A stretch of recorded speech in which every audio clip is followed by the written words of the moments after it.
Hello and welcome to the Fantasy Wildcard. I'll be your host this week, Matt. You can follow me on Twitter at MattFFDynasty. And this week we've got a great show coming up. Obviously action-packed. We're recording on a Tuesday, and as you'll know, it's all been kicking off. But before we get on to that, I'll introduce my co-host. First up, we've got Ali making his return from a stint on the IR after his COVID. Follow him on Twitter at FFDynasty. Grill, how you doing, Ali? Yeah, I'm doing much better, thanks, Matt. I'm excited to join you two again to get the band back together. I'm still feeling a bit rough, but I'm sure you'll power me through. And especially with all the action that's been going on the last hour, it's been a really interesting day. Yeah, I hope you're feeling up to it. We've got plenty to talk about. So with that, we'll introduce the second co-host, Kev. You can follow on Twitter at Dynasty_Goat. How are you doing, Kev? Yeah, doing very good, thank you. Obviously, we're getting a lot of treats this time of year. The combine was awesome, and then we've had this crazy day today. But yeah, I'm feeling great. Other than looking like Yorkshire Ripper, really looking forward to the show today. No, absolutely. As I said, recording on the Tuesday, and it's all been kicking off. Obviously, destroyed the show sheet kind of with all the trades and everything that's gone off. So we'll start by talking about the things that have gone. I think it's only right that we speak about it before we get into the show today. So first up, obviously, probably the biggest one I think out of everything that's happened is the Russell Wilson trade to the Denver Broncos, where the Broncos have given up Drew Lock, Noah Fant, Shelby Harris, 2 first-round picks and 2 second-round picks, and I believe a 5th as well thrown in there as well, to get Russell Wilson. So, guys, we'll get your reaction on this trade. Ali, we'll start with you. What's your feeling on the trade? How do you think it affects Wilson in terms of dynasty? What's your feelings? I initially love it for Wilson. We've been touting the Broncos for, feels like, especially last season and coming into this season, as a great landing spot for a quarterback.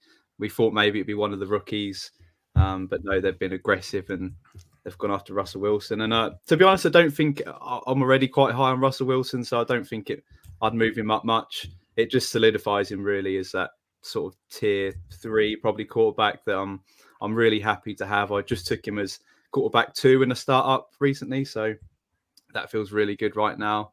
But yeah, just the Broncos are obviously going all in, good on them, and it's certainly got implications for the Seattle wide receivers, who I think are a good buy low right now if you can. If you're not contending, I think that's a good move to make right now. Yeah, Kev, we were speaking about it before we went live about Russell Wilson, and I think you've got a little bit of a different feel in terms of dynasty. I don't think you're quite getting overly excited like a lot of people on Twitter seem to be getting super excited about the move to the Broncos. What's your feelings in terms of his dynasty value? Yeah, I'll be really interested to see how the public reacts. Initial thoughts are people are probably going to bump him up a tier.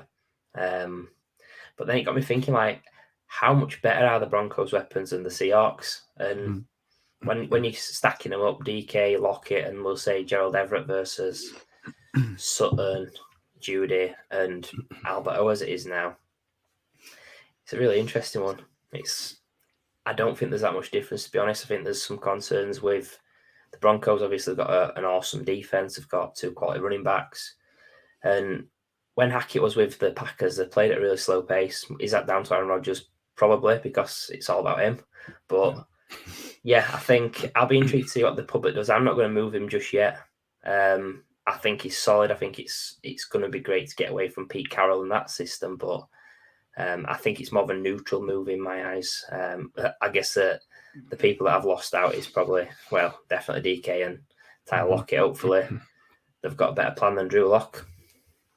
Yeah, absolutely. It's a shame as well with Noah Fant. I know a lot of people were excited when they saw the news that Wilson was going to go to the Broncos, and then just to see Fant going the other way, it's been a killer. But I think you make a great point, Kev, about the players. I mean, if you just look at them from a player compared to another player, I think DK Metcalf's probably the best out of the bunch, to be honest. So you're leaving DK going to Cortland Sutton's another player that's going to be getting a bit of hype now. Just a quick one. What's your feelings on Cortland Sutton with Wilson going there? Does he now bump up? Obviously, we know Russell Wilson got a great deep ball on him. Does Sutton now get a bump in terms of dynasty?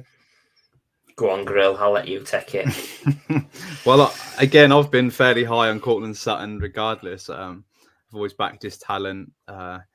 He had that one really good season, but he's not been able to follow it up. So I've got a couple of shares of Cortland Sutton. Tim Patrick as well. He's on there. I think he's a sneaky wide receiver 3. I quite like him as well. So they certainly receive a bit of a bump, but I'm not going to go too mad. But they've certainly got a quarterback now. Can't remember the last time the Denver Broncos had a quarterback. Probably looking at Peyton Manning the last time they had a decent quarterback, and at the end he couldn't even throw the ball 10 yards. So it's pretty exciting for Cortland Sutton owners for sure.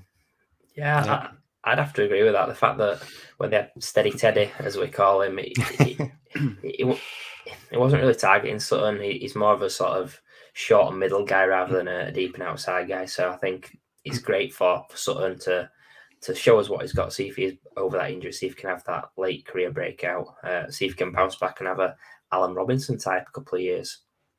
Absolutely. And Ali, you just mentioned Tim Patrick. I'm going to throw the other wide receiver that everyone seems forgetting about, KJ Hamler. He's a guy that I really liked as a rookie, a second round pick as well in the NFL draft. So I'm hoping maybe he can turn something that I hoped he was for obviously the injuries and everything. But with that, it kind of leads us on quite nice to the next big news that broke. We actually broke before the Wilson announcement, and that's Aaron Rodgers re-signing with the Packers on a 4-year deal. I think we're still not 100% sure on what all the terms are in regards to the contract. I know that Rodgers wanted to make it quite public that there was no guarantees in terms of what he's receiving just yet. So, yeah, again, your guys' thoughts on Aaron Rodgers staying with the Packers on this 4-year deal. Kev, we'll go to you first this time. Yeah, I mean, I was confident that he'd be playing this season, which was the main thing. I've got him pretty high in my rankings, actually. QB 7, which is way above consensus. He's in a tier with Burrow and Dak for me. But, yeah, I like it personally. I would have preferred maybe a Denver, more weapons, but if he does keep Devontae Adams, which it's happening, then I don't see any drop off in production for him in that respect. So really pleased for Rodgers. He's sticking around. Yeah, Ali, what's your feelings on it? Yeah, he's just moved up 5 spots in my rankings. Quarterback 13 to quarterback 8, exactly same as Kev with Burrow and Dak Prescott in that tier 3. So we see it eye to eye there, Kev, and it's great for Green Bay. It's great for Aaron Rodgers to that he's going to be there at least say 3 or 4 years. You're going to get quarterback 1 production each year. Yeah. It's going to be no drop off, and I can see them going for a wide receiver early on with their first round pick perhaps, and really great. Aaron Rodgers is a great quarterback for the next few years, and we both say we play on sort of 2 to 3 year window. So I mean, is there going to be many quarterbacks you can say going to outproduce Aaron Rodgers in the next 2 to 3 years? There ain't going to be many. So I think he deserves a mid quarterback 1 ranking, to be honest. No, yeah, it's a full house. I'll admit I've bumped Aaron Rodgers up a few spots as well after just dropping all my rankings as well. This news decided to come out, but obviously there was risk involved with Rodgers in terms of there was a chance that he could retire. But as you say, now that he's locked down that 4-year deal, staying with the Packers, and yeah, he's a perennial QB1. So yeah, I think you've got to now feel a little bit more confident in terms of Rodgers, and yeah, it leads us on quite nicely to the guys as well that have been tagged and re-signed before we come on air. Mike Gesicki, Dalton Schultz, but then Devontae Adams as well. He's now been placed on the franchise tag, and Chris Godwin as well for your Buccaneers, Ali. And then obviously the guy that got re-signed, Big Mike Williams, 3 years, $60 million, getting paid that big money for the big guy, and obviously my wide receiver 1 in dynasty. So it's great to see him sign long terms. Ali, do you want to pick any of them names out? Somebody that interests you that maybe you thought they might have moved, or that you're happy that they've been placed on the tag, or in Williams' case that contract? Yeah, so Dalton Schultz I think is a good one for the Dallas Cowboys. Obviously looking that they're going to let go of Cooper. I think it's going to be another big weapon going forward. And then I don't want to mention Godwin because I'm fuming about that. But it's just Big Mike, and I think the big winner is Justin Herbert, my favourite quarterback in the NFL now that Tom Brady's departed. I just think it's fantastic that he's got that consistency with his 2 weapons now. So big winner is Justin Herbert for me. Yeah, and Kev? I know Ali's just taken Dalton Schultz off. I can't believe he just took Dalton Schultz. I thought out of those 5, he's not kicking Schultz here. So, oh god, take Jasicki, mate. I think the thing is with these 5 guys, like the majority of them, you want them to stay where they have, which is great. I think Gesicki, you probably wanted him. Well, the public wants him away from Tua because apparently Tua is rubbish, but I'm not fully on board with that. Godwin, I think, he's done it for the Bucs, but depending on the QB is, maybe that's one that we could have hopefully seen on a different team, but I think it's fine. I think the Bucs will find someone. Big Mike Williams, I think, like Ali said, it's great for Herbert, who's potentially QB1. I've said it before. He's in that top tier, top 3. Devontae Adams, he's gonna be a value again. If you've had drafts already this off season, hopefully you took Devontae Adams and not Calvin Ridley.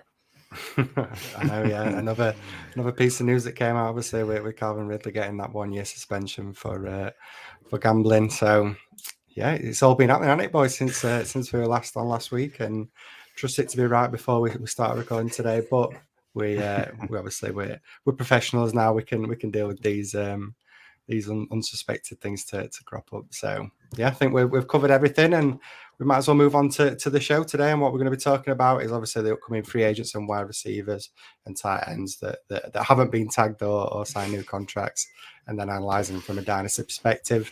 In the main, we're obviously going to be avoiding the big names that we discussed on the previous 2 shows when we've had guests like Sam on.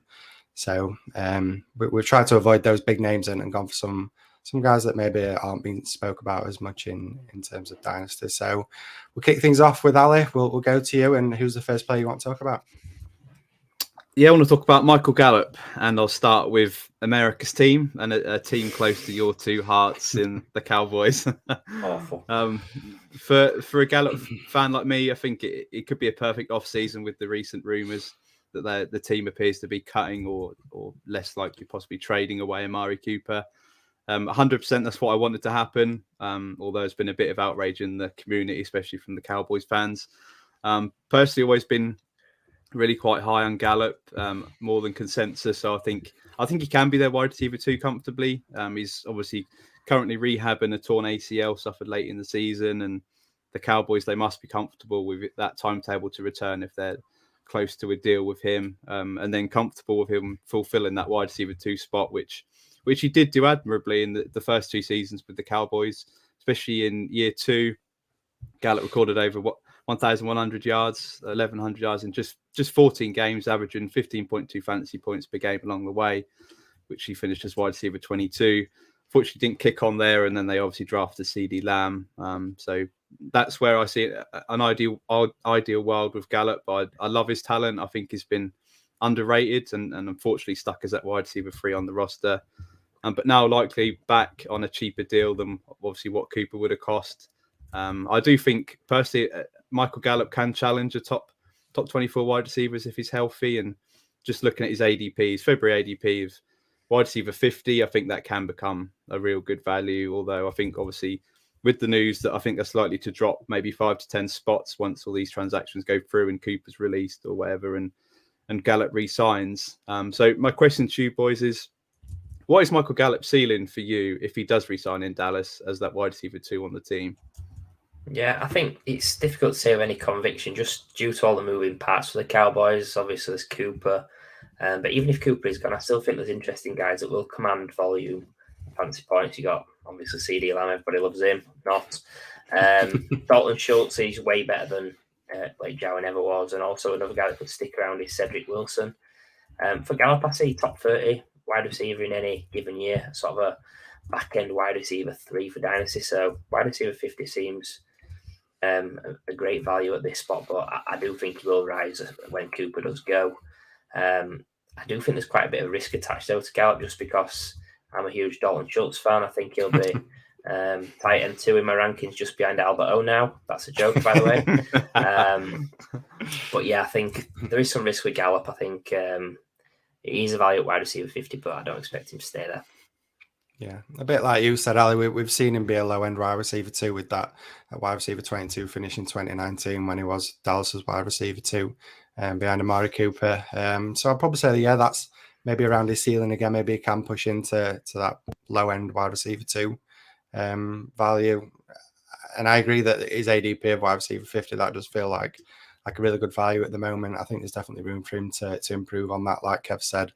There's no doubt that's going to start creeping up, obviously, with the Amari Cooper news. And if it becomes official that he is leaving Dallas, then I'm sure we'll see a spike in Gallup's value and Schultz as well. I think he's going to see a bump in value, the fact that he's now staying in Dallas and with Cooper going, a guy that over the middle is going to help Dak out. So, I think both of those players are going to see a little bump. CeeDee Lamb's already probably at his peak value, so I can't see him gaining too much in value. But just going back to Gallup, I think he's probably going to be a little bit boom or bust. He was pretty much boom or bust when he had that successful 2019 season. So I think that's just what you've got to come to expect with a player like Gallup, that he's probably not going to see that consistent volume like a guy such as CeeDee Lamb or Dalton Schultz.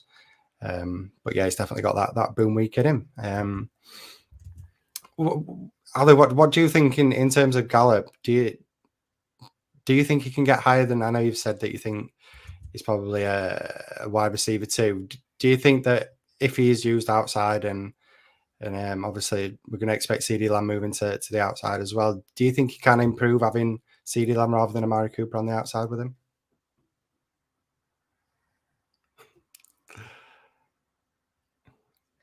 Yeah. I think Ali might be on mute and he just... Apologies for that. I went to cough and then I put myself on mute and then I didn't cough. Yeah, I'll say that again. But that was good, Dallas, the Dallas offense last season was a bit disappointing to say the least, and CeeDee Lamb was disappointing as well. So we all expect him to kick on and become this top 3 or 4 dynasty wide receiver, but you never know, it might not happen. And Michael Gallup could take a big chunk of the work next season playing on the outside, and you just never know with that offense. With Cooper gone, I can see wide receiver 2 production. Who knows? Maybe sort of mid wide receiver 2 at real top. But yeah, like Kev, he's probably more wide receiver 3 is his floor, and then it possibly could get a little bit better from that. I'll just apologise by saying that we're professionals, and then literally 10 minutes later, Ali decides to mute himself. So with that, we better move on swiftly. Kev, we'll go to you, and what's the play you want to talk about? Yeah, I mean, speaking about Gallup being boom bust, I think this guy, he's had a label as boom bust guy previously. Christian Kirk, wide receiver from the Cardinals. I'll my hand up. I was off the Kirk train after a poor 2020 season. He had a really nice 2019 season when Kyler Murray joined, wide receiver 32 fantasy points per game. And then that dipped to wide receiver 52 after Hopkins' arrival. And then he looked doomed, I thought, with the arrival of AJ Green and Rondale Moore. But he actually had a true breakout this season, wide receiver 26 on the year. It's great timing with him becoming a free agent later this month. And I think it was really interesting that he coexisted with new signing Zach Ertz midway through the season. The caveat is Hopkins did miss 7 games and Rondale Moore missed all 17 games as well. So yeah, it's been really hard to truly gauge how it looks with Hopkins in the lineup. I do think it's a fluid situation. Obviously, Green and Ertz free agents. Hopkins is 30 years old. Be interested to see where Kirk lands. I think the consensus is that they prefer for him to stay in Arizona. But he's going to have a strong market. He's 25 years old. I think he'll be cheaper than some of the potential big names, although we've lost a lot of them to the tag in the last few days, last few hours. But yeah, very nice profile prospect. When he was at Texas A&M, he flashed ability early on. He's done it on his first NFL contract as well. He's flashed in various stages, and he's currently wide receiver 52 at Keep Trade Cut, valued as a mid-second. You've got Rondale Moore going ahead of him in startups, which is absolutely bonkers. So I'm all in at that cost above Rondale, even if we have seen a peak from Kirk. So I just want to know from you guys, will that wide receiver 26 finish that he had this season be the highlight of his fantasy career, or is there more to come? I'll say I don't think there's a great deal more to come. A little bit like Gallup, I think he can maybe crack into that top 24. It was just great to see the Cardinals finally use him in the slot where he had so much success in college with Texas A&M. It was a guy that I quite liked before, like you said, Kev, before Rondale Moore got picked and AJ Green moved there. So it was just great to see him finally take up that slot role, and yeah, it turned out to be great in terms of fantasy. It's going to be interesting to see how that does develop, though. If he does stay in Arizona, with obviously if Rondale Moore takes that step forward, you'd expect him to be playing with those short routes, maybe in the slot. So yeah, it's going to be interesting to see how that develops. And to be honest, I agree. I think I would still rather he stayed with the Cardinals too, and be that wide receiver too, behind Deandre Hopkins. Yes, I saw via Rotoballer that Kirk's expected to have a hot market in capital letters. It had, and I'm not 100% in on this take, but we have generally been quite high on Christian Kirk. I know, Matt, the Cardinals are your second team. Yeah. And so, as you really mentioned, Matt, if wide receiver 26 isn't his ceiling, then I'd say it's probably not much higher than that. Maybe wide receiver 20 sneak in as a back end wide receiver 2. I don't think he's suddenly going to have a meteoric rise like a Debo. That's not ever going to happen. I think the best case is that he stays in Arizona and they ship off AJ Green, and then they don't draft or sign any real competition. He obviously had a good run at the back end of the season. Maybe it's now enough to convince them to offer him a second contract. And today we've seen Kyler. He picked up all his toys out of his pram, and he's returned all his Cardinals images to his Instagram. So it does look like his happy family again, which is funny. So maybe they re-sign him, and Kirk can hit it off with Kyler again heading into next season. Yeah, he fits in a pram, doesn't he? He does. Oh, Kev. Don't be so sizist. No, I think we're all in agreement, aren't we? We hope that Kirk stays with the Cardinals. We've seen the developments that him and Kyler have had, and as I say, if he can stay in that slot role, then yeah, I quite like him staying in Arizona. So with that, we're going to move on to my selection, another wide receiver, and it's Juju Smith-Schuster. Coming off a really disappointing season after obviously being injured in week 5 and then missed the rest of the season. But he did make a return in the playoffs for Pittsburgh going up against the Chiefs. He managed to have 5 targets in that, which turned into 8 targets, which turned into 5 receptions and 26 yards. So nothing to shout home about, but it was great to see him be able to make a return before the end of the season. But as we say, he now becomes a free agent at the end of this year. After re-signing with the Steelers last off-season when he was due to be a free agent then, but obviously the Steelers brought him back on a 1-year deal. I'm now just hoping that he does get that move away this year. I know last year I was getting excited about the thoughts of him moving away. Sadly, he stayed for another year, but now I'm hoping he can get that move away. But he was hugely impressive in his first 2 years in the NFL, finished wide receiver 20 and wide receiver 8. I think a lot of people forget just how great he was at the start of his career. Obviously, that was alongside Antonio Brown, and since then things have slowly started to go downhill for him over the last couple of years. But he's still only 25 years old, despite this being the 6th season in the NFL. I think a lot of people forget just how young he was when he came into the NFL. So the fact that he's going to be entering his 6th season and still only 25 years old, there's still definitely lots left to see from Juju. I think there's going to be a number of teams that could look for a guy like Juju, a guy that's predominantly played in the slot. That's where he's had most of his success, and I think he's played nearly 70% of his snaps in the slot. So thinking of teams that he could go to, the Chiefs, they was a team that I believe were interested in him last off-season. I've seen rumours again that they could potentially be interested in Juju. And then just thinking of other teams, the Colts, the Jags, the Bears as well. They're all teams that have got plenty of cap space and we know are in need of help at wide receiver. So all of those, I think, could be great landing spots for Juju.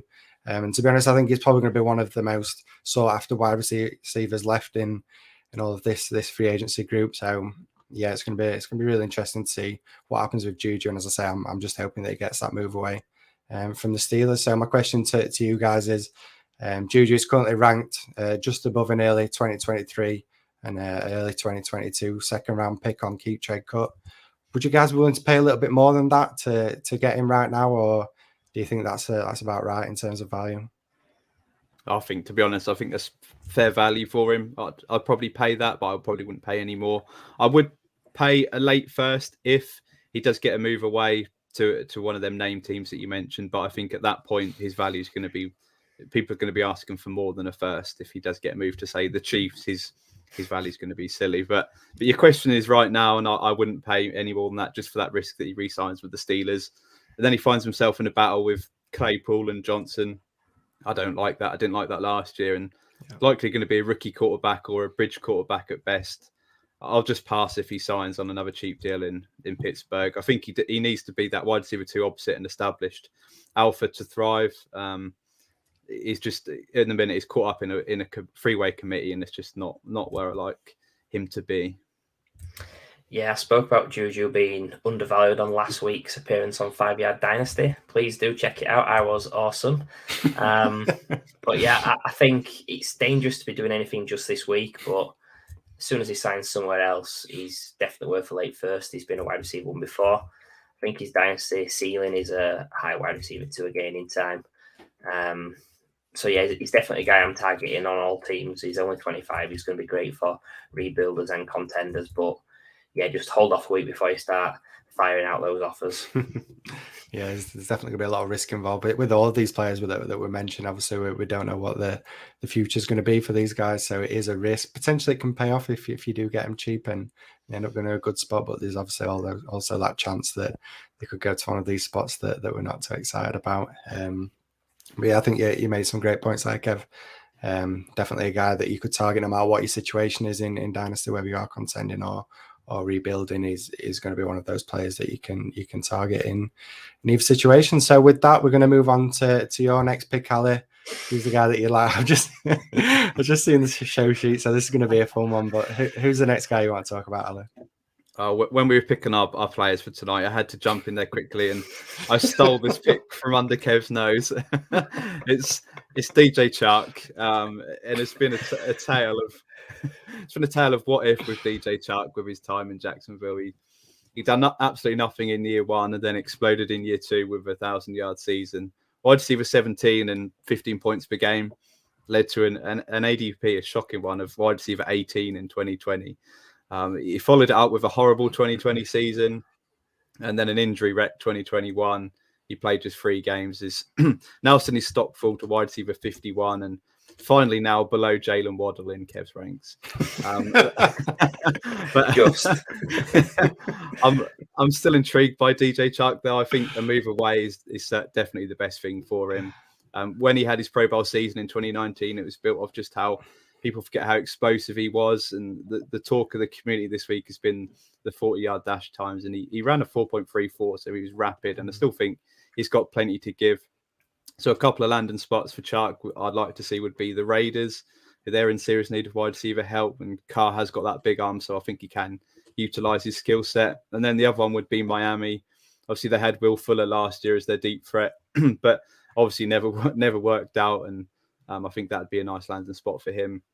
I think either of these would increase his draft stock a little bit, and in that event, I would definitely try and sell him if I had any shares. So the question to you is specifically for you, Kev, is where would you like to see your boy land in free agency this off season? I just love it how I get tarnished with this attachment to Chark. Obviously, I wrongly had him above Waddle last off season, but let's remember, gents, I was the lowest out of us three on Chark. It just gets highlighted that my Waddle ranking was so poor back then. But if we go further back, right back to episode 16 of Fantasy Wildcard in December 2020, I took the stance of selling Chark on the Trevor Lawrence hype in the Untitled show DJ Chark bait. So yeah, I've never been in him for Dynasty. I was just more on him than my extremely low and wrong take on Jalen Waddle at that time.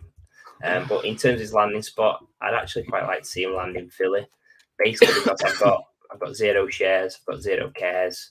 Plus, I'd rather Chark land in that graveyard spot than an exciting free agent wide receiver or rookie and crush their dreams.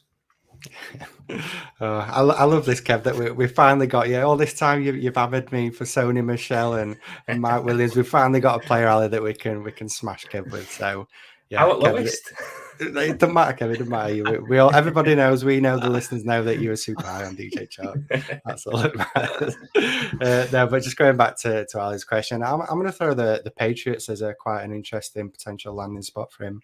Mac Jones obviously looked really good in his rookie season, ranked 7th in terms of money throws and 10th in air yards. If you go over and look at player profile, we know that New England are in need of some help at wide receiver. I don't think Aguilar's the answer over there. So yeah, I think Chark alongside Kendrick Bourne, who had a pretty solid season last season, and then Jacoby Myers in the slot. I think there's an outling for Chark over there, and I think that's quite an interesting landing spot for any wide receiver, to be honest. But Chart with that deep threat that he possesses could be an interesting one over there at the Patriots. I just realised that I said that Miami would be a good landing spot. Would be interesting to see him and Jalen Waddle on the same team, just to see who the better wide receiver is. Yeah, and then back up Kev's opinion when Shark outproduces Waddle. Kev can claim that he was always in on Shark. I would just think he'd struggle with two, wouldn't he, if Fuller didn't sort of do anything there. But then I just remembered Fuller. You want there, worry. No, and with that, you've teamed up quite nicely for my selection, Kevin, and that's Will Fuller, who we've just spoke about. After all the excitement that we saw from him in that 2020 season, the wide receiver 4 through the first 12 weeks, obviously before that PED suspension. But yeah, now we've got back to the William Fuller that we all know and have become hugely frustrated with in his career in the NFL. With what happened in 2021. Played just the 2 games after that suspension at the start of the season, picked up a finger injury, and that was it. It ruled him out for the entire season. God knows how serious this finger injury must have been, but Fuller sadly never able to return to the field, and we never truly got to see what Tua could do with a deep threat like Fuller. It is crazy to think about though when you think Cam Akers made that return from the Achilles injury, but yet Will Fuller can't make a return from a finger injury. So yeah, it definitely must have been a bad one. And now Will Fuller hits free agency once again, like he did last off season. I think it's going to be interesting to see just how much attention he does get, given that long history of injuries that he's had. Obviously, the soft tissue injuries are what always come to mind when you think of Will Fuller. The number of hamstring injuries. I think there's no denying the talent that he has when he is healthy, as we've seen, as I said, in that spell in 2020. It's just he just can't seem to stay on the field well without the help of a few pills anyway to keep him on there. So yeah, it's going to be really interesting to see what his market's like in free agency. I think he will definitely become a free agent, and it's going to be interesting to see what teams are going to go and go after Will Fuller. We've mentioned a few of them earlier in terms of teams that could be interested in a wide receiver. I'm interested to know what you guys, where would be your favourite landing spot for Will Fuller? Yeah, you mean William Fuller, which is, yeah. I hate trying to search for him on Sleeper because I can never find him. I put in Will Fuller and it's like, this player doesn't exist, and it's William Fuller. But yeah, I just can't believe Sleeper. I just can't believe he cost $10 million just to basically do nothing and then got written off by a poorly finger. It's absolutely crazy. But my answer's got to be just pretty much anywhere that Deshaun Watson lands. Obviously had really fantastic chemistry with Watson in 2020 before another injury ended his season. In that season, in just 11 games, he scored 188 fantasy points, which was good enough for 17.2 fantasy points per game. So he was a really good asset. He definitely needs a quarterback that can throw it deep and maximize Fuller's skill set. Certainly not someone like check down Jimmy G.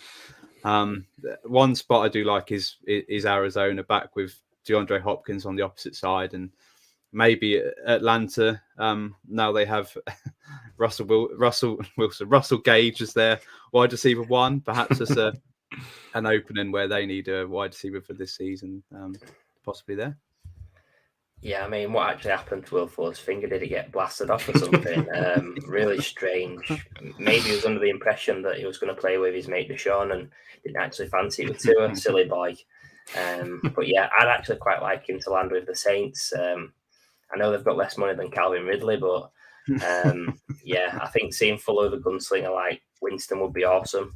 Failing that, I wouldn't hate a return to Houston or the Cardinals to hit the team up with Hopkins again as a exciting duo, depending on what happens with Christian Kirk, of course. Yeah, kind of got me in two minds now, Kev. Obviously, I've just said that I like Christian Kirk to stay there, but yeah, teaming up again with DeAndre Hopkins over at the Cardinals, it could be an interesting one. I think we've got a show name anyway, boys, for today. Will Fuller Finger Blast, I think, is exactly.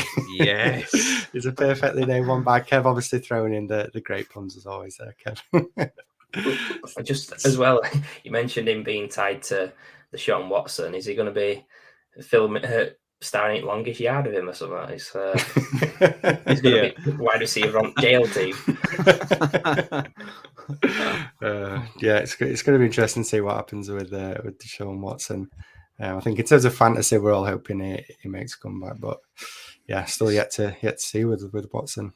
probably getting traded while we're filming now.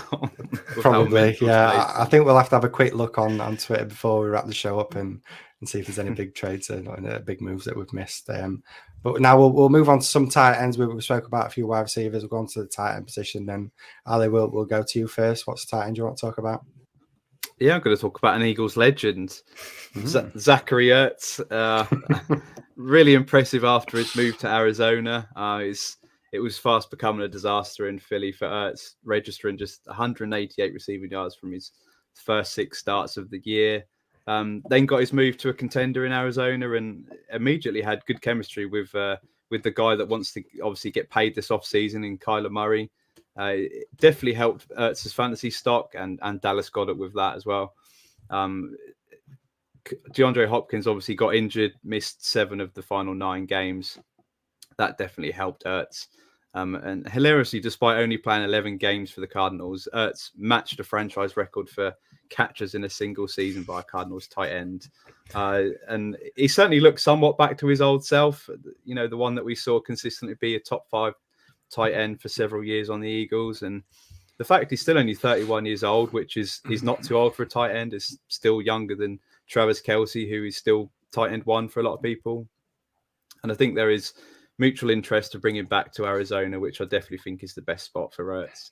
I do think he's a good buy low for a contending team. He's really cheap right now. You can probably get him for maybe an early 3rd in non-tight end premium and possibly a mid to late 2nd in tight end premium. So I've got a hypothetical question. I know you boys know I love a hypothetical question.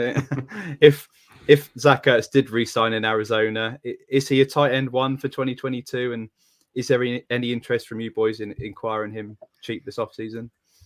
Yeah, I think he can be a tight end 1 for sure. We know it's a bit of a wasteland after those first 6 or 7 guys. We know it's an injury-prone position as well. So if he falls lucky, there's a chance that as well. But yeah, he falls into that category of a late 2nd to early 3rd for me, which I'm happy to spend on a veteran at any position. But yeah, just being honest, I think it's a weaker draft class than people want to believe as well. So I think a mid-2nd isn't going to get you a contributing rookie in most cases. I think at his cost, I'd be happy to make the move. He was brilliant over the second half of the year. I still believe he's got a good year or 2 in the tank. I think if you're getting caught up mid-2nd, though, I'd probably prefer to trade upwards to the solid to elite guys like Dalton Schultz. I can't imagine it's a crazy price to go and get a guy like Darren Waller either. So, yeah, if you're getting quoted a mid-2nd for Ertz, I'd prefer to just pay a little bit extra and get someone a little bit younger and better. Yeah, I think in terms of Ertz being a tight end 1, I think he can for sure. Yeah, if we just look back to this previous season, he was a tight end 5 from week 7 until the end of the season. Obviously, when he joined the Cardinals. So just looking at that sample size, you have to say, yeah, he can definitely get into that tight end 1 position. Kyler Murray clearly trusted him quite early on, heavily involved right from the get-go, averaging 7 targets per game. And as we know with tight ends, just getting that kind of usage, those kind of looks, usually transpires into good fantasy performances. So, yeah, if he can maintain that level of involvement in the passing game, I think he can definitely get into that low end tight end 1 range. Obviously, we know they're going to get a full off season together now as well, not just joining mid season like he did last season. So you'd like to think with that little bit longer time with Kyler Murray, they can improve on that connection. And then, like Kev said, definitely somebody that I'd look to target for cheap if I can get him for a late 2nd, early 3rd. And in my contending team, I'm definitely making that move to get somebody like Zach Ertz. So with that, we're going to move on to Kev, to your selection and the tight end you want to talk about. Yeah, I was getting a bit sad thinking about this guy. Got him in a few places. He's not really lived up to anything in the past few years. That's Evan Engram, the tight end at the Giants, absolutely burst onto the scene. Tight end 4 overall as a rookie, which is extremely rare for a rookie to produce like that. He looked like the next star tight end in the league, and he did this by ticking 2 main boxes: the athleticism and the opportunity. But injuries and form have knocked him off track. He's really struggled to get anything close to those heights again. He's been outside the tight end 1 in the past 4 seasons, albeit he has had 100 targets in 3 of those. I don't think it's helped being stuck on the Giants. They've added a lot of players, a lot of wide receivers over that time as well, as the various offensive schemes, coordinators, etc. But yeah, it's just worrying that he hasn't really produced. He's been getting 100 targets, and not producing anything. So 28 in September, which is by no means old for tight end. The talent was clearly there as a rookie as well, but he desperately needs a new situation to thrive. Although it will be telling if the new Giants head coach Brian Daboll and the GM decide to keep him around. I think that'll be an interesting move. He's going as tight end 26 at keep trade cut, including the rookie tight ends, basically mid-third, which I'm happy to do all day, and hopefully he does hit a good landing spot. So on that theme about landing spot, what are your guys' dream landing spot for Evan Engram in Dynasty? Yeah, I think that there's one clear one that everybody seems to talk about when they talk about tight ends, and that's the LA Chargers. Obviously, we know that there's clearly an opening for a tight end over there in that really exciting, high-powered offense, and we've seen what Justin Herbert did with that connection that he had with Mark Andrews in the Pro Bowl. That I think that only increased the cries out for the Chargers to go and get Justin Herbert a tight end. And then with Engram, with that athleticism that he has, you think it'd be scary just thinking of him on an offense like that, and maybe that change of scenery, getting that sunny California weather could maybe bring back a bit of form for Engram. But outside of that, I think the Jags could be another really interesting one. We saw that the impact that Dan Arnold had over there when he moved from the Panthers, and it just became one of Trevor Lawrence's favorite targets right from the get-go. I think Engram could definitely thrive over there, especially if he saw the amount of snap slots that Arnold saw when he was with the Jags. He had 60% of his snaps in the slot. We know Evan Engram's a guy that can be used all over the field and with the athleticism in the slot. So yeah, I think that could be another interesting landing spot for him. Yeah, I'm going to have to agree with Matt and say the Chargers. any excuse for me to bring up the Chargers, and I'm taking it. But I know it's a bit of a cop out of an answer. I just think we all love Justin Herbert, and there's a clear need for tight end there. And I do think it could possibly unlock that talent that we all know Evan Engram has. But the other spot, which is even more in need of a tight end, would be the Colts. Obviously, Jack Doyle just retired, and the elite tight end Mo Alley Cox is an unrestricted free agent this offseason. There's obviously question marks over the quarterback situation, but the fact that Engram wouldn't have much competition with just literally Michael Pittman as the only decent receiver on that team. Sometimes it just takes a fresh move away to get their career back on track, and I do think Engram will be dirt cheap right now, so probably worth a little flutter. Third round, as you boys have both mentioned, certainly no higher, but I'm definitely happy to pay a third round for someone that has finished as a tight end before us. I could see him finishing a top 10 tight end if he was featured in an offense in 2022. Yeah, I think it's got to be the same as every year, isn't it? I think, lads. I think tight end, it's going to be one of them where we're going to pick a lot of these players out, hoping that they can make a bounce back next season. I know there was plenty last season. Guys like Gerald Everett, guys that we thought could hopefully bounce back. We love these athletic tight ends, these guys that we hope can be used all over the field and get us those fantasy points. And I think Engram kind of fits that bill, doesn't he? A super athletic guy that hopefully, if used in the right scheme, lined up in the right positions, can start producing again for fantasy. As a Giants fan, I'm kind of glad to see the back of him, if I'm honest. Loved him at the start, but it became quite a sorry end to the love affair with the Giants. So, who would you like at the Giants, Matt? Who would you like as your tight end? Are you happy with that volume monster Kyle Rudolph, or would it be someone else? Maybe a guy like. Well, there's not a lot out there, is there, really? It's not going to be a rookie. Yeah, well, I think I wouldn't mind us targeting a rookie. I think Isaiah Likely is a guy that I'm really, really high on at tight end, another athletic tight end, one of the better pass-catching tight ends in the rookie class. So if there's a chance that we can get him in the draft, I'd really like that, and that can be my new love affair of a Giants tight end. Hopefully can produce a little bit better than what Evan Engram did. But with that leads on quite nicely to another athletic tight end, and the guy that I've gone for is Zoe J Howard, former first round selection too, just like Evan Engram. Shown flashes throughout his career, especially early on, but on the whole, I think we can all agree it's been quite a disappointing career for J Howard so far. With just 750 yards and 4 touchdowns in his last 3 years. Maybe I'm a fool, but I still do believe that there's potential with Howard.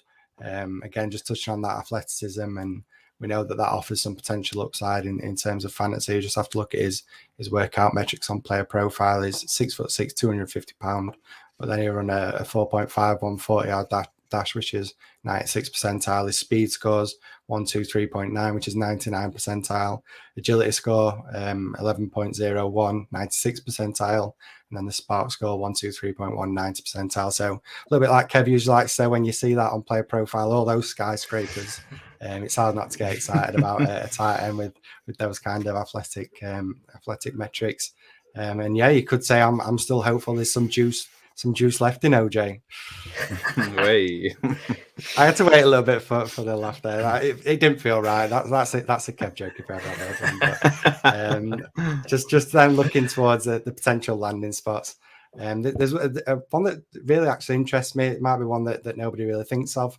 But Kev, it's your Eagles. I think could be quite an interesting one. I mean, it's no secret that we love Dallas Goedert, don't we, over here at the Fantasy Wildcard. But we do also know that the Eagles, they do like to use a lot of 12 personnel. 25 of their offensive snaps in 2021. They had 2 tight ends on the field. And now obviously we know that Zach Ertz, with him going last season, would we really be surprised to see him bring in another tight end to join in with Dallas Goedert in this offense? And then there's a nice link connecting Howard to the Eagles, and that's that Howard actually played with the quarterback Jalen Hurts in Alabama in Jalen Hurts' freshman season and OJ Howard's final seasons. They played together, and he had 45 receptions, 595 yards, and 3 touchdowns. So, Kev, I know you do love a good reconnection between former college QBs and pass catchers. So, I'm interested to know if Howard were to sign for the Eagles and be that tight end 2 over there, what do you think his ceiling could be next season? Firstly, yeah, you brought up Howard and how you're pretty sad with Evan Ingram and how that worked out. I'm extremely sad about OJ Howard, the fact that he was drafted with that 19th overall pick. The Bucs were really high on him. I was really high on him. He's obviously a massive guy, athletic freak, but never once finished as a tight end 1, despite that lofty draft capital. And I just don't see it in his range of outcomes with the Eagles, especially as a tight end 2. Even in a tight end heavy offense, which the Eagles favor. And I would certainly look to sell on the back of any hype that he gets for a new landing spot. I think there will be a little bit of a spike in value. I just don't believe in him. I think I've got to the point where, a bit like you with Ingram, I just give up, and I just hate to see him land on the Eagles. The fact that I've just literally got a couple of shares of Dallas Goedert, it would. I'm really excited about it, and I don't want to see someone who's capable with that draft capital of doing something, but I don't see it on the Eagles. Yeah, Matt, what is wrong with you, man? I mean, you dropped your rankings this week. Yeah, Goddard in your top 5, like I have as well. Just years of wanting Ertz out of the way for Goddard shares, and now you want another solid tight end to take away from him. It's pretty funny, but I never said I wanted it. I never said I wanted it. I'm just doing an Ali hypothetical situation. That's all. I do think that literally any tight end that's not a starter, I'm not as interested in as the public. I mean, you look at recent examples. John who did little as a tight end 2 last year. Joku is another guy that, like Ingram and Howard, an athletic freak that's flashed, and he's stealing a wage at the moment, just doing nothing as a backup. You've got Howard himself behind Gronk and Cameron Brate. I know the Eagles had moderate success with 2 tight ends previously, but that was more to do with the pass-heavy offense with Wentz. I mean, we saw Ertz struggle this season with Hurts as well. So, yeah, I think the tight end 2 is not an appealing spot for me with the Eagles. I'd like it from a real-life point of view. I think Howard's a talented player, but to steal your pun from earlier, Matt, it doesn't get my juices flowing at all. He's probably a tight end 2 free cusp for Dynasty if he did land with the Eagles in my eyes. Yeah, so I think the overriding answer there is we don't want it to happen. I tried my best there, Kev, linking all the dots like you like to do, and I brought it to you, and you've just shot me down straight. I even picked your team as well, Kevin. And this is the response I get. So I think it'd be lovely for a real life point of view. Like, it'd be spot on, because I think the Eagles need a second tight end, no doubt. It's just for Dynasty, I've got a bit of Howard as well, and it's just crushing. It's nearly as bad as Njoku, to be honest. That's really wound me up that he's staying. Like, what does he want to do? Does he want to earn money, or does he want to try and actually make an impact in the league? It's disgusting. Yeah, definitely frustrating, especially for us in terms of fantasy players. It'd have been great to see him move to the Chargers. Let's get everybody to the Chargers, and we can fall in love with all these Titans. But with that, we're just going to now quickly have a quick summary of the other wide receivers and Titan that we hadn't discussed. Ali, we'll start with you. Yep. So MVS, Marquez Valdez-Scantling, we've seen him get plenty of buzz around his free agency, and even today, apparently the Bears are really interested in bringing him in, which has caused a lot of grief in the Bears family. Really it's quite hilarious. I know the NFL, they love a deep threat, and MVS has certainly got that in abundance. For me, I've always labelled him as the perfect best ball player.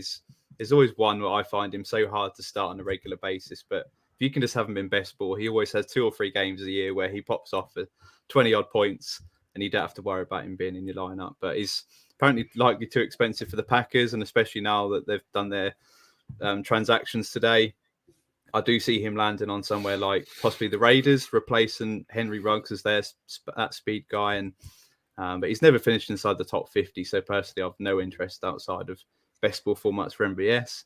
And then my second one is Jameson Crowder. I have got a soft spot for Jameson Crowder. He's always been one of my most owned wide receivers up until a year ago, where I dumped a load of shares. Always felt like he was such a value, and he's been a great filling guy for someone for flex spots. He was a PPR machine at one point, but I do think his time seems to possibly be up in New York. I still think he can be a good wide receiver free for an NFL team, just maybe not for fantasy purposes. And I know, listening to a lot of Bucs media, there's rumor that the Bucs are interested in him as potentially their wide receiver free, which I do really like. And then talking about the Bucs, or possibly not, Rob Gronkowski,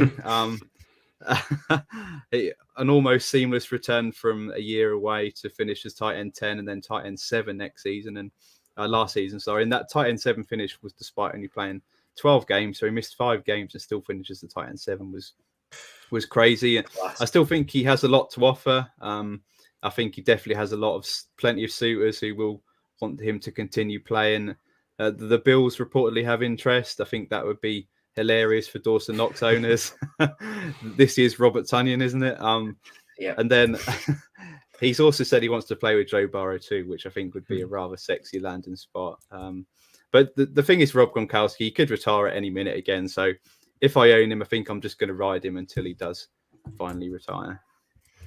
Yeah, we're scraping out. I say we're scraping. I'm scraping the barrel with these 3. No offense to these guys, but yeah, Zade Jones, first of all, he did flash in Buffalo as a wide receiver 35 back in 2018. He was pretty solid last season as well. He was a big beneficiary after the release of Henry Ruggs. He had at least 5 targets in the last 8 games, including the playoffs as well. New coaching staff's around now, so I still think he's worth a dart, but it's going to be interesting to see where he ends up. I would have preferred the Raiders with the old coaching staff, but just have to hopefully get lucky with that. Second guy is Braxton Berrios, league winner, wide receiver 5 in week 17 with 24.7 fantasy points, and actually he was usable that final month of the season. The downside is the production came after injuries to the Jets wide receiving core. Corey Davis was out for a bit, Elijah Moore as well. So yeah, it's going to be an uphill battle for him, but he's worth a hold until after free agency, see where he does sign, if it's with the Jets, if it's with another team. Last guy is a hyped up guy that's never really fulfilled, Traquan Smith. He's always been outside the top 70 wide receivers on seasonal finishers, a little bit like MVS in the fact that he does flash that odd eruption game. So I see him as a better pick for best ball or dynasty best ball. But again, it's interesting to see where he lands. I know, Ali, you are a big fan of Traquan Smith. You called him a dynasty buy last off season on your debut show. So I'm surprised you don't want him at Bucks. Yeah, and then just 3 more from me. Odell Beckham Jr. obviously found new life over in LA with the Rams. Was on course for an MVP performance in that Super Bowl before sadly tearing his ACL.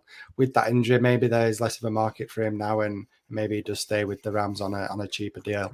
Hopefully he can get back to full fitness before the season starts. But in terms of fantasy, I think he's potentially a bit of a risky player to go after, obviously following that ACL tear. Then next guy, Isaiah McKenzie. Shown flashes when getting the time in Buffalo, but to be honest, nothing too spectacular. But he did have that one big performance in week 16 where he had 11 receptions, 125 yards and a touchdown. But beyond that, I think he's 6 years in the NFL not really seen too much for him. But I wouldn't be shocked to see him join somebody like the Giants. Is obviously going back to Kev's linking up of the dots. Former Buffalo coach Brian Dable obviously going to the Giants fence, know that scheme. I think there's definitely room for him over there at the Giants with the amount of depth that we've got over there at wide receiver. There's not too much behind the top 2 or 3 guys. So, yeah, I think he could potentially land over there. And, yeah, you clutch at straws really if you're going after him in fantasy, but definitely somebody that you could have a little bit of interest in. And then a tight end, Gerald Everett, another athletic tight end like we spoke about today with a lot of other tight ends. I did have high hopes for him when he landed in Seattle last offseason. Didn't quite work out from him, but did show the occasional flash with 4 games over 50 receiving yards. He also ranked second amongst tight end in contested catches. So there's definitely some talent there. Just hopefully he can find a better situation if he moves away from the Seahawks. Now, obviously, with Wilson leaving out, I'm definitely hoping that he manages to get away from the Seahawks. But yeah, another tight end that maybe you can pick up for cheap and just see what happens in free agency.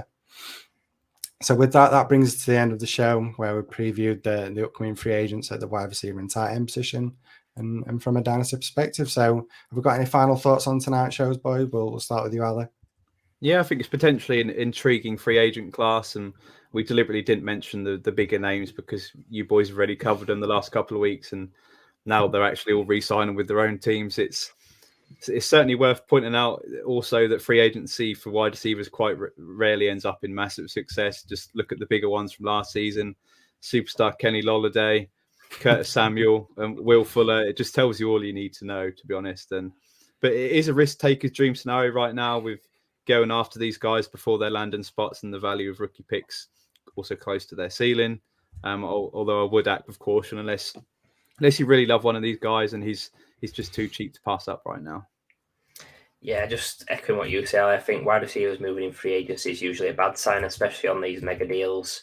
But there's the odd cheaper deal that can work out. But in the main, I'd be happiest with re-signing in most cases. Maybe not Juju and Allen Robinson. We desperately want to see these younger, flashier, athletic tight ends get a new job. OJ Howard, Evan Ingram, but David Njoku, he's dead to me. I think the rookie hype, it's real right now. You should be able to get some nice veteran deals in the next month or so. But again, it's dangerous to be messing about trading a week before free agency. And then lastly, I'd just like to apologise for the Kyler Murray joke about him being able to fit in a pram. I can assure you I'm not sizist. I do love Hezbollah. We do. Yeah, unofficial mascot of the fantasy wildcard. Now, just echoing what you two both said, I think this is definitely a risky time now to go after these free agents, but it can work out for you if you do want to take that chance and you're feeling a little bit risky. Maybe you can go after one of these guys in the hope that they land in a good spot. And I've been checking Twitter throughout the course of the show, and I can say, boys, we've not missed any big news in the hour that we've been recording. The only thing that we have missed is that the Broncos have released wide receiver Deshaun Hamilton. So that's I mean, that is quite a big deal actually. So maybe we should. No, it's luckily we've got through an hour and not missed too much. So yeah, it's been a crazy day, and hopefully everybody's enjoyed the show that we've managed to scrape together after all the goings on in the lead up to recording this. But thank you for tuning in, and be sure to subscribe and follow us on Twitter at Fantasy Wildcard. Also, if you could leave us a 5-star podcast review, if you have enjoyed today's show, that we'd be really grateful for that. It really helps get us a little bit more exposure to a wider audience. And be sure to join us on our next show, which drops as a podcast next Tuesday, the 15th of March, and on stream Wednesday, the 16th of March at 6 p.m, where we're going to be reacting to the early stages of this year's free agency. Obviously, we've had a lot going on already, but I'm sure there's plenty more still to come as we're heading to next week. So thanks once again. Have a good one, and we'll see you again soon. Ta-da. Bye.